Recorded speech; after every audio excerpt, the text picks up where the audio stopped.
Hello everybody, welcome back to another video. As always, this video is sponsored by Gulag America. I'm wearing one of their shirts today. Today we're going to be looking at the interview between Vivek Ramaswamy and David Pakman. I saved the best clip for the first. Let's get right into it. Let's just get real here. I know you. We haven't met before, but I know you in some sense of the word, okay? You're not unfamiliar to me. And what I see amongst even my peers, right, is a form of laziness. I think I'm saying this out of respect and not an attack, in a constructive way. I saw a little bit of it in the start of this conversation, right? Where you're going to be able to smoke out a version of that which can be caricatured, but these are our fellow citizens.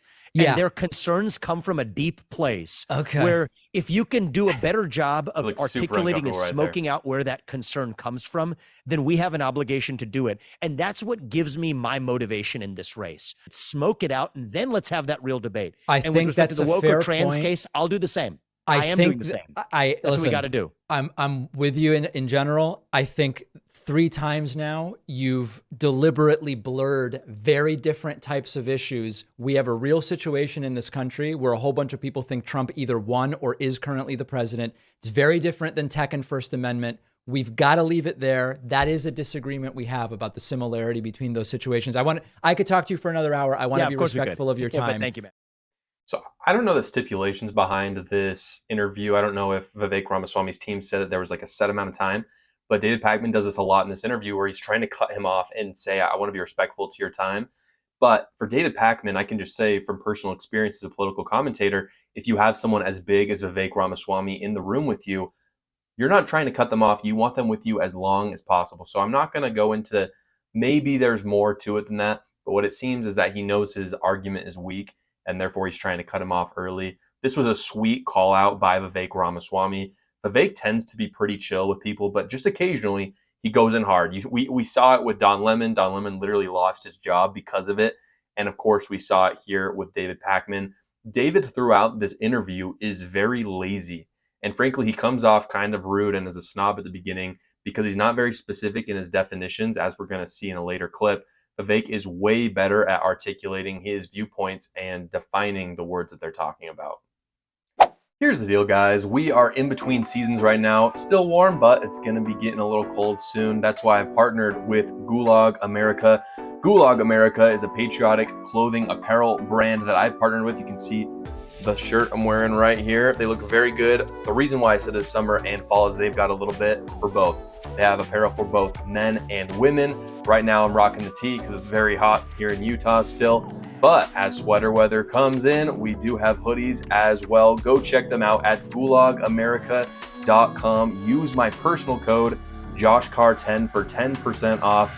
Again, bring it for your friends, your family. It's a great gift item. You can buy it for yourself as well. I personally like buying it and giving it to some of my more leftist friends as a gift, so you can consider that. Remember, it's JoshCarr10 for 10% off at gulagamerica.com. Table where I'll give Ibram Kendi at least some credit for being specific when he expressly says the right answer to past discrimination is present discrimination.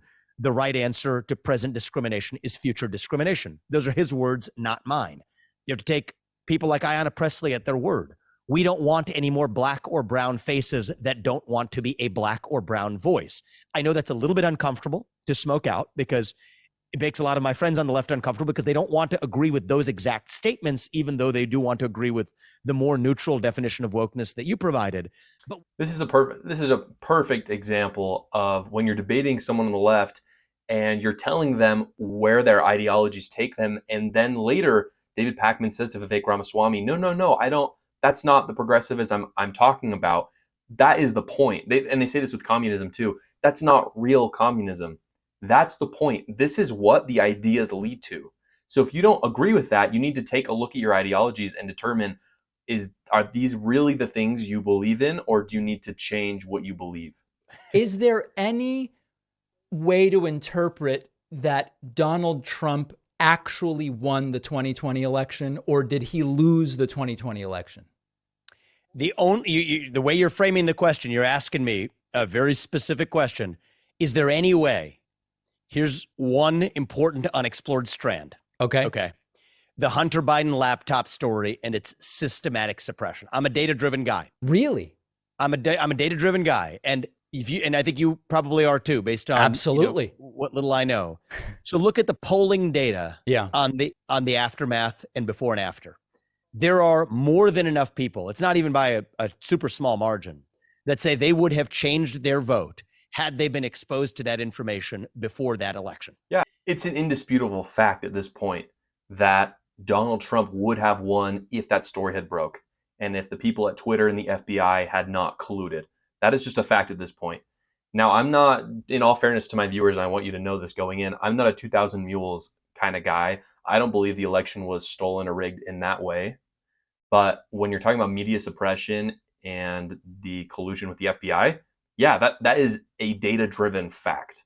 Which is why I wonder about this talking point you've come up with about Trump makes a third of the country psychiatrically ill. What are you getting at when you say that? That he's too divisive? No, I think that I'm describing the fact of many people in this country disagreeing with policies that they otherwise would have agreed with, that I believe are good for this country, that Trump believed are good for this country, that they put themselves at odds with just because he's the person arguing for them. Like at the southern border, for example. I went to speak of Chicago, since I'll reminded me of my experience of going to Chicago recently. So I actually think this part kind of offended David Pakman. You see kind of a little bit of a shift in the interview at this point. And the reason why is because essentially what Vivek Ramaswamy is saying is that your ideas kind of suck. People aren't actually following you. They don't think your ideas are good. They just hate Donald Trump. And Vivek Ramaswamy has a lot of moral authority to say that because his polling shows that independents really like him. And he shares most of the same ideas as Donald Trump. He's just not Donald Trump. And so essentially what he's saying to David Pakman is your ideas suck. We just have a leader right now that independents aren't jiving with.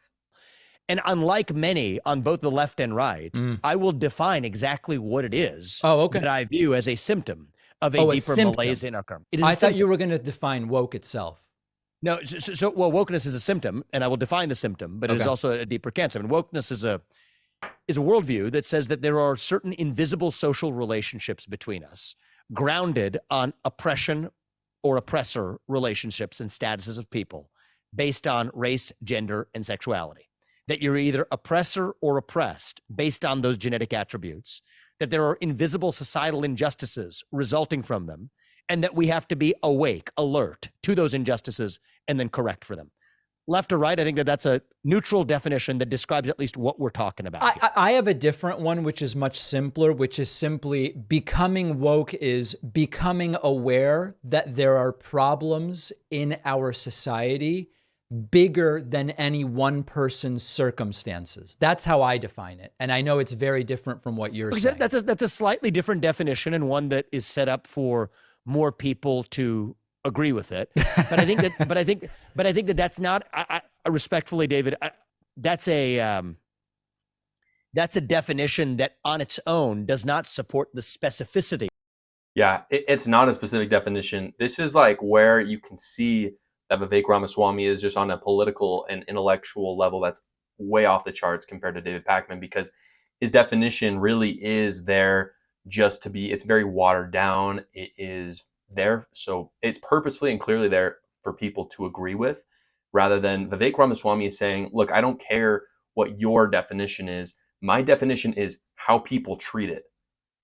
In other words, because woke is in some ways a relative word, he's not defining it and then applying it to society. He's looking at how is this kind of ideology, this concept playing out in society, and then he straps the term woke to it because that is what people are saying. So it's a much more practical and pragmatic use of the word, rather than kind of using it in a more political sense where it's kind of watered down and it's just so people will agree with you.